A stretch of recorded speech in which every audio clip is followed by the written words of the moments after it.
Friends, आप सबका स्वागत है लाइफ साइंस कैफ़े में। और आप 13 चैप्टर पढ़ रहे हो, जिसमें हमने मीन्स ऑफ स्प्रेड से पहले का सारा कवर कर लिया था लास्ट वीडियोस में। अब शुरू करते हैं मीन्स ऑफ स्प्रेड, मतलब बीमारियां किस तरह से फैलती हैं। ठीक है, how do infectious diseases spread, किस तरह से फैलती है infectious disease.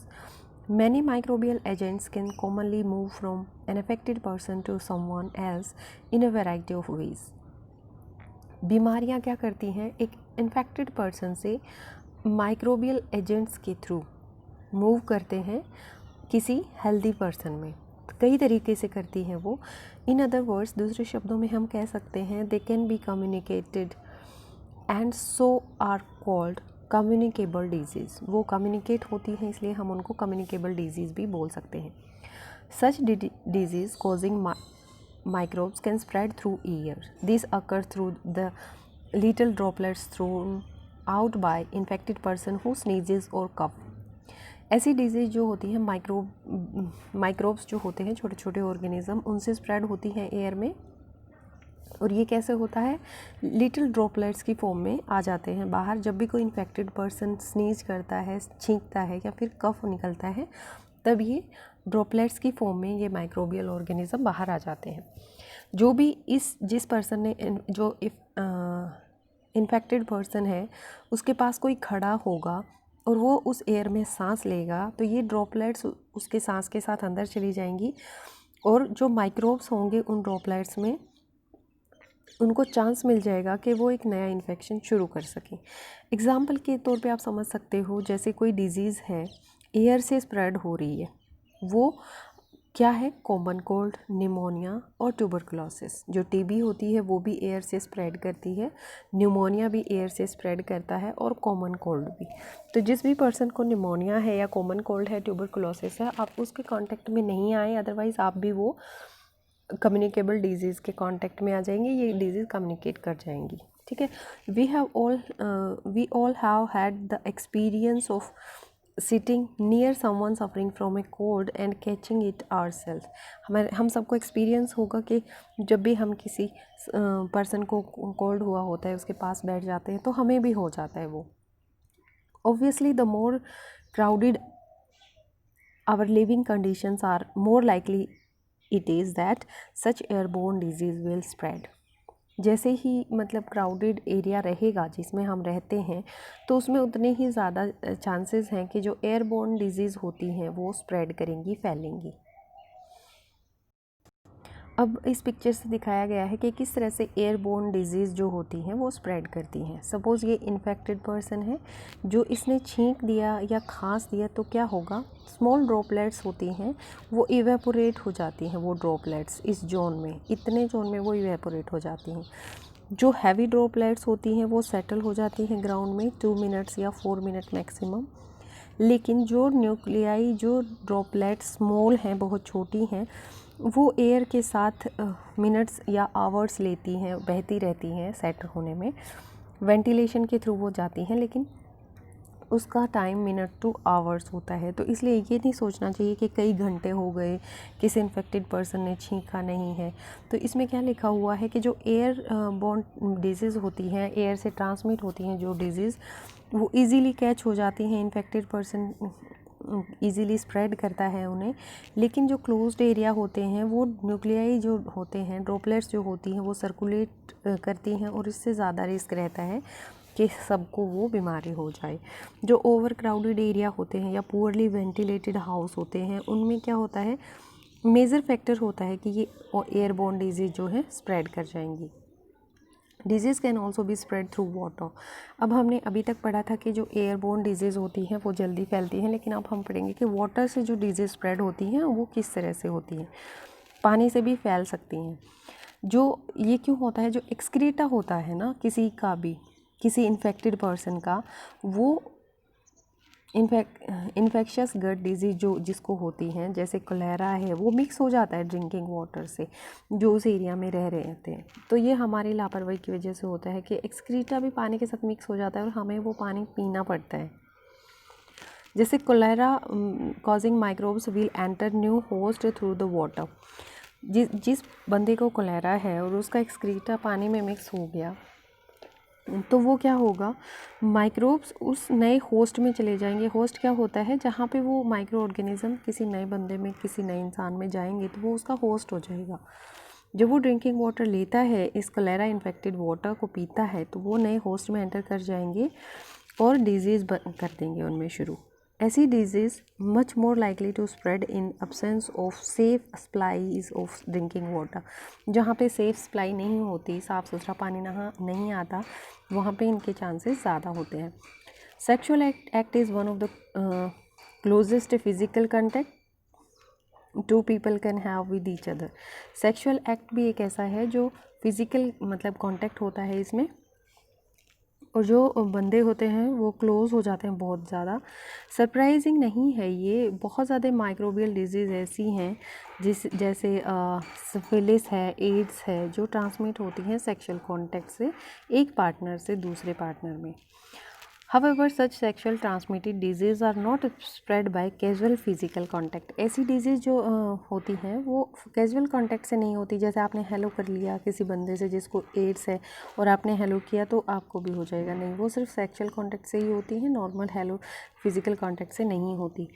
Casual physical contact में आता है हैंड शेक, हग, किसी को गले लगाना, और स्पोर्ट्स में जैसे हम खेलते हैं स्पोर्ट्स में उस तरह से भी ये नहीं स्प्रेड होती, जैसे रेसलिंग का है इसमें। और कोई भी खेल का कोई भी तरीका है या कोई भी टच करने का और तरीका है, वो सोशली वे में जो होता है उससे नहीं फैलती हैं ये। Other than sexual contacts, AIDS virus can also spread through blood to blood contact. जैसे किसी इन्फेक्टेड पर्सन की नीडल को किसी दूसरे में, जो हेल्दी पर्सन है उसमें अगर हम इंसर्ट करेंगे तो क्या हो जाएगा, स्प्रेड हो जाएगा। ठीक है। प्रेगनेंसी के टाइम जैसे होता है, मदर से बेबी में आ सकता है, और ब्रेस्ट फीडिंग के टाइम भी ये एड्स स्प्रेड हो सकता है माँ से बच्चे में। We live in environment that is full of many other creature apart from us. हम ऐसे एनवायरनमेंट में रहते हैं जहाँ पे हमारे अलावा भी बहुत सारे क्रिएचर रहते हैं, बहुत ज़्यादा जीव रहते हैं। It is inevitable to that many disease will transmitted by other animals. ये बहुत ही ज़्यादा ज़रूरी है कि मतलब इनएविटेबल है कि डिजीज़ हैं वो ट्रांसमिट होती है एनिमल्स से भी। हमने क्या क्या पढ़ लिया, एयर का पढ़ लिया, वाटर का पढ़ लिया, और अब अदर एनिमल्स का क्या रोल है वो देखते हैं। ये देखिए इन्फेक्टेड पर्सन है यहाँ पे, ये इन्फेक्टेड पर्सन क्या करेगा, किसी से हैंडशेक करेगा या फिज़िकल कांटेक्ट करेगा, वैसे तो हेल्दी पर्सन में डिजीज़ ट्रांसमिट हो रही है। किसी ने कफ निकाला या स्नीज़ किया तो उससे एयरबोर्न डिजीज़ ट्रांसमिट हो रही है। किसी इन्फेक्टेड पर्सन के कपड़े हैं, इनडायरेक्ट कांटेक्ट इस तरह से होता है, अगर किसी ने कपड़े पहन लिए या किसी ने चाय पी ली, कोई भी उसका बर्तन जिसमें उसने, तो भी इन्फेक्टेड पर्सन में कोई बीमारी आ सकती है। खाने के थ्रू भी आ सकती है, और मॉस्किटो से भी बहुत सारी बीमारियां ऐसे फैलती हैं। ठीक है। और रैबिड एनिमल्स होते हैं, उनके थ्रू भी ये बीमारियां फैलती हैं। These animals carry the infecting agent from sick person to another potential host. जो पोटेंशियल होस्ट है उसमें ये बीमारी को ले जाते हैं। ये एनिमल्स इसलिए इंटरमीडिएटर का काम करते हैं, इसलिए इनको वेक्टर कहते हैं। बहुत सारे बच्चे मिसअंडरस्टूड करते हैं कि जो वेक्टर होता है वो माइक्रो ऑर्गेनिज्म ही होता है, लेकिन वो हर एक चीज़ वेक्टर है जो बीमारी को फैला रही है। The commonest vector we all knows are mosquitoes. सबसे जो कॉमन वेक्टर होते हैं वो मॉस्किटोज़ होते हैं, क्योंकि मॉस्किटोज़ से बहुत सारी बीमारियां होती हैं। बहुत सारी स्पीसीज़ में, मॉस्किटो की बहुत सारी स्पीसीज़ में जो फीमेल होती है वो, उसको बहुत ज़्यादा न्यूट्रिशंस की ज़रूरत होती है, और वो उसको ज़्यादा खून बनाने की ज़रूरत होती है ताकि वो बच्चे पैदा कर सके, एग दे सके। ठीक है। Mosquito feed on many warm blooded animals including अस। बहुत ज़्यादा वार्म ब्लडेड एनिमल्स पे फीड करते हैं, उसमें हम लोग भी आते हैं क्योंकि हम वार्म ब्लडेड एनिमल हैं। इस तरीके से हम ट्रांसफ़र कर रहे हैं डिजीज़ को एक पर्सन से दूसरे पर्सन में। ठीक है। जो organ specific and tissue specific manifestations हैं, मतलब एक्सप्रेशन है, वो किस तरह से होते हैं। ठीक है। ऑर्गन स्पेसिफिक में पढ़ेंगे। जो डिजीज़ कॉजिंग माइक्रोब्स हैं वो हमारी बॉडी में कई तरीक़ों से एंटर करते हैं, कोई एक तरीका नहीं है, बहुत तरीक़ों से एंटर करते हैं। Where do we where do they go then, अब वो कहाँ चले जाते हैं, बॉडी में तो एंटर कर गए, उसके बाद कहाँ जाते हैं, the body is very large when compare to the microbes, एक छोटा सा माइक्रोब्स है जो दिखाई भी नहीं देता हमें, हमारे बॉडी में एंटर कर गया, अब वो कहाँ जाएगा, इसको समझने की कोशिश करते हैं। So there are many possible places, कई सारी जगह हैं उसके लिए, जैसे ऑर्गन्स हैं या टिश्यू हैं जहाँ पे वो जा सकते हैं। Do all microbes go to the same tissue और ऑर्गन, और do they go different ones, क्या सभी माइक्रोब्स एक ही ऑर्गन में या एक ही टिश्यू में जाते हैं, या फिर वो अलग अलग टिश्यूज़ में जाते हैं, है ना। डिफरेंट, ये खुद के आपके दिमाग में आना चाहिए कि वो जाते कहाँ हैं। Different species of microbe seem to have evolved to home in on different part of the body, जो डिफरेंट स्पीसीज़ हैं माइक्रोब्स की,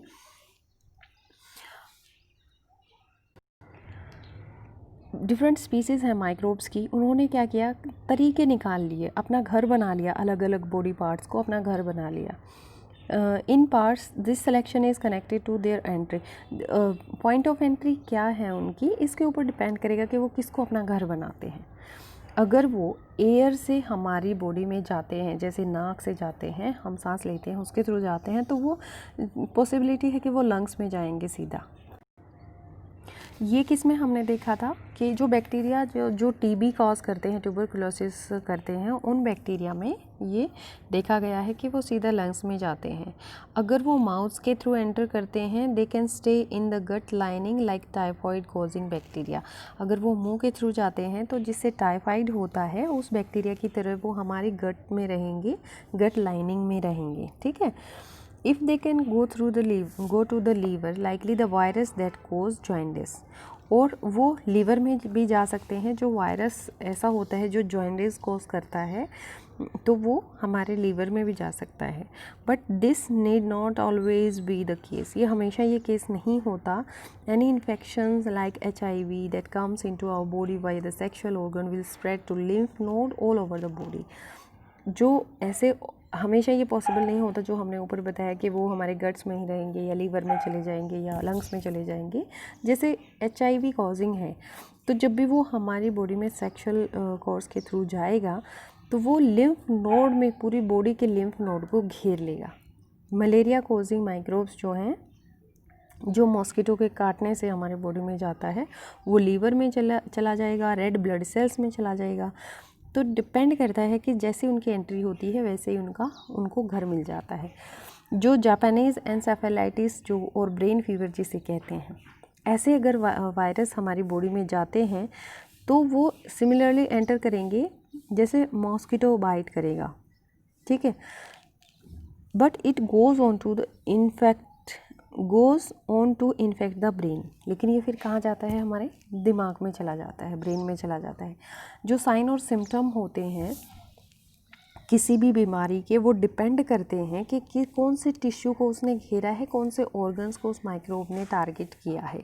अगर लंग्स को टारगेट किया है तो सिम्टम्स क्या होंगे कि कफ और ब्रीदलेसनेस हो जाएगी, सांस नहीं आएगा उसको, बहुत ज़्यादा कफ बनेगा। अगर लीवर को टारगेट किया है तो उसे जॉइंडिस हो जाएगा, जिसे पीलिया कहते हैं।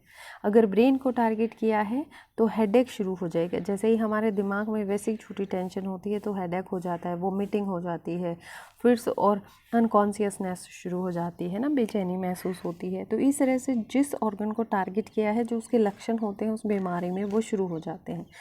We can imagine that the symptoms and sign of infection will be if we know that the target tissue और organ is and the functions that are concern out by this tissue और organ. हम imagine कर सकते हैं कि जो symptoms और sign होंगे इन्फेक्शन के, वो टारगेट टिश्यू के ऊपर डिपेंड करेंगे, ठीक है, और वो कैरी करते हैं जो वो टिश्यू और वो फंक्शंस, वो अफेक्टेड होंगे उसके साथ ही। In addition to these tissue specific effect of infectious disease, there will be other common effects too। और इन ऑर्गन्स के जो अफेक्टेड होने के बाद जो सिम्टम होंगे उनके साथ और भी कॉमन इफ़ेक्ट्स होंगे। जैसे जो ज़्यादा कॉमन इफ़ेक्ट होते हैं वो डिपेंड करते हैं इस फैक्ट पे कि हमारी बॉडी का इम्यून सिस्टम एक्टिवेटेड है कि नहीं, उसके रिस्पॉन्स में जो इन्फेक्शन हमें हुआ है। जो एक्टिव इम्यून सिस्टम होता है उसको ज़रूरत होती है बहुत सारी सेल्स की टू अफेक्टेड टिश्यू और kill off the disease causing microbes. हमारा इम्यून सिस्टम अगर एक्टिव है तो वो माइक्रोब्स को किल कर देगा। इसके लिए एक प्रोसेस की ज़रूरत होती है, वो होती है इन्फ्लामेशन। जब भी हमारी बॉडी में सूजन आती है तो हमें ये पता होना चाहिए कि ये दुख की बात नहीं है, ये अच्छी बात है, क्योंकि हमारा इम्यून सिस्टम काम कर रहा है। As a part of this process, there are local effects such as swelling and pain and general effects such as fever. Fever होना भी हमारे इम्यून सिस्टम की लड़ाई होती है। जो इन्फ्लामेशन होती है, जो सूजन होती है, वो भी हमारे इम्यून सिस्टम का एक पार्ट है, वो वर्क कर रहा है। कुछ केसेस में क्या होता है, tissue specificity of infection lead to very general seeming effects. Tissue specific जो होते हैं इन्फेक्शन, उसमें बहुत जनरल जो इफ़ेक्ट दिख जाते हैं हमें। एग्जांपल के लिए HIV इन्फेक्शन में virus goes to immune system and damage its function. Virus क्या करता है, सीधा इम्यून सिस्टम पे अटैक करता है और इसके फंक्शंस को डैमेज कर देता है। इसीलिए HIV एड्स से अफेक्टेड जो होते हैं, because the body can no longer fight to many minor infections. जिनको HIV होता है वो छोटी छोटी मतलब जो बीमारियां हो जाती हैं या कट हो जाते हैं बॉडी में, कुछ भी हो जाता है, लड़ाई नहीं कर सकते हैं हमारे शरीर, क्योंकि जो इम्यून सिस्टम है वो तो डैमेज कर ही चुका है virus. That we face every day, जो हम डेली रूटीन में, सपोज़ हमें कहीं छोटी मोटी चोट लग गई है तो वो वैसे की वैसी रहेगी, हमारी बॉडी उससे लड़ नहीं सकती। Instead very small cold can become pneumonia. छोटा सा कोल्ड भी निमोनिया हो सकता है। सिमिलरली जो छोटा सा कोल्ड होता है वो निमोनिया भी हो सकता है। सिमिलरली इसी तरीके से क्या होता है, जो माइनर कट्स इन्फेक्शन होते हैं वो डायरिया कर सकते हैं, ब्लड लॉस कर सकते हैं, ठीक है। अल्टीमेटली क्या होता है, it is these other infections that kill people suffering from HIV AIDS, जो अल्टीमेटली अदर इन्फेक्शंस को भी क्रिएट करते हैं बॉडी में, जिनको HIV हो जाता है। इसलिए HIV से जितना पॉसिबल हो बचना चाहिए, बहुत ज़्यादा केयर के साथ इंजेक्शन वगैरह लगवाने चाहिए और बहुत सावधानी से रहना चाहिए। ऐसे ही मतलब लापरवाही नहीं होनी चाहिए। जैसे जिनको नॉलेज हो जाती है HIV की, तो उनको तो एटलीस्ट सावधानियां बरतनी ही चाहिए, अवेयर करना चाहिए आसपास में लोगों को। ये बहुत ज़्यादा ज़रूरी है कि हम याद रखें जो सीवियरिटी है डिज़ीज़ की, manifestations depend on number of microbes in the body. जो हमारी बॉडी में प्रकट होते हैं जो माइक्रोब्स, उनके ऊपर भी डिपेंड करता है। If the number of microbes is very small, the disease manifestation में बी माइनर और अननोटिस्ड। अगर माइक्रोब्स छोटे कम अमाउंट में आते हैं बॉडी में, तो जो डिजीज़ कम भी होती है या इग्नोर भी हो जाती है, डिजीज़ भी इतनी ही प्रकट होती है। अगर नंबर ऑफ माइक्रोब्स लार्ज है, डिजीज़ सीवियर हो सकती है, लाइफ को थ्रेट करने वाली भी हो सकती है, ख़त्म करने वाली भी हो सकती है। जो इम्यून सिस्टम है वो हमारी बॉडी का मेजर फैक्टर है, जो डिटरमाइन करता है कितने माइक्रोब्स हमारी बॉडी में सर्वाइव करेंगे। We shall look in to this aspect little later in this chapter. हमें इस चैप्टर में हम बाद में पढ़ेंगे कि किस तरह से ये हमारा काम करता है। आई होप आपको ये समझ आ गया होगा। Thank you for watching life science cafe.